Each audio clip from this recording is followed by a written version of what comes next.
થોડા દિવસ પહેલા મેં એક વિડીયો બનાવ્યો હતો કે જેમાં મેં વાત કરી હતી કે કોઈ પણ નંબર જે છે એની છેલ્લા 6 મહિનાની કોલ હિસ્ટ્રી, એટલે કે કયા નંબર પર વાત કરવામાં આવી છે, કેટલી વાર વાત કરવામાં આવી છે, એવી આખી કોલ હિસ્ટ્રી તમને ખબર પડી શકે છે એક ક્લિકમાં.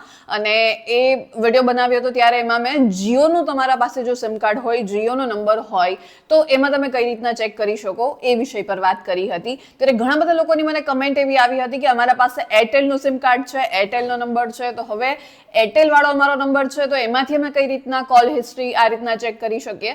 ત્યારે એરટેલના નંબર પરથી કેવી રીતના મેં કોલ હિસ્ટ્રી ચેક કરી શકો એનું થોડું મેં રિસર્ચ કર્યું અને એની એક ટ્રીક મને મળી છે અને એ જ ટ્રીક આજે હું તમારા જોડે શેર કરવાની છું કે જેમાં જો તમારા પાસે એરટેલનું સિમ કાર્ડ હોય અને એરટેલનો નંબર હોય તો તમે કોઈ પણ મહિનાની, છેલ્લા 6 મહિનાની કે કોઈ પણ મહિનાની તમે કોલ હિસ્ટ્રી કેવી રીતના મેળવી શકો છો.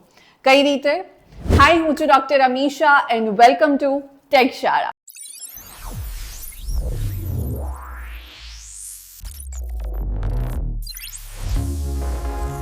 હેક હું તમારા જોડે શેર કરું એની પહેલા આ યુટ્યુબ ચેનલને જરૂરથી સબસ્ક્રાઇબ કરી દેજો, કારણ કે આ યુટ્યુબ ચેનલ પર આપણે દરરોજ ઇન્ફોર્મેશન,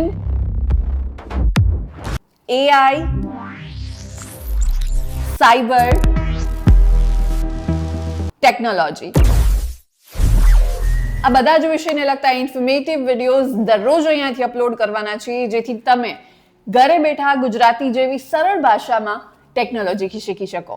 તો હમણાં જ આ યુટ્યુબ ચેનલને સબસ્ક્રાઇબ કરી દો અને આપણે આગળ વાત કરીએ એરટેલનું જો સિમ કાર્ડ અને એરટેલનો જો નંબર તમારા પાસે હોય તો એમાં તમે કોલ હિસ્ટ્રી કઈ રીતના ચેક કરી શકો. તો સૌથી પહેલા તમારો એરટેલનો જે નંબર છે એના પરથી જ તમારે એક ટેક્સ્ટ મેસેજ 121, તમને આખી પ્રોસેસ અહીંયા સ્ક્રીન પર દેખાતી હશે.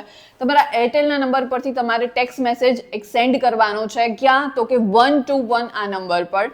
તમારે ટેક્સ્ટ મેસેજમાં શું લખવાનું છે? તો તમારે કેપિટલમાં લખવાનું છે ઈ ફ્રી બિલ, ત્યારબાદ સ્પેસ રાખવાનો છે અને તમારે જે કોઈ પણ મહિનાની તમારે કોલ હિસ્ટ્રી જોઈ છે એ મહિનો જે છે તમે ત્યાં લખી દો અને ત્યારબાદ તમારું મેલ આઈડી જે છે એ પણ જોડે ત્યાં મેન્શન કરી દો અને ટેક્સ્ટ મેસેજ જે છે તમે સેન્ડ કરી દો. ત્યારબાદ સામેથી તમને એક મેસેજ મળી જશે કે જેમાં લખ્યું હશે કે આ મેલ આઈડી પર અમે તમારી કોલ હિસ્ટ્રી, આ મહિનાની, આ વર્ષની કોલ હિસ્ટ્રી જે છે અમે મોકલી આપી છે અને એનો પાસવર્ડ આ છે.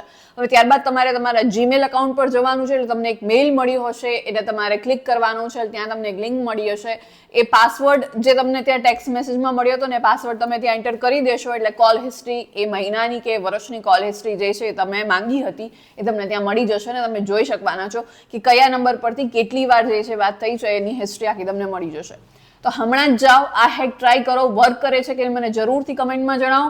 અને એ સિવાય બીજા કયા નંબર માટે, કયા કંપનીના નંબર માટે કે સિમ કાર્ડ માટે તમારે આ હેક જોઈ છે મને જરૂરથી કમેન્ટમાં જણાવો અને આ ઇન્ફોર્મેશન એ તમારા ફ્રેન્ડ્સ ફેમિલી જોડે શેર કરો.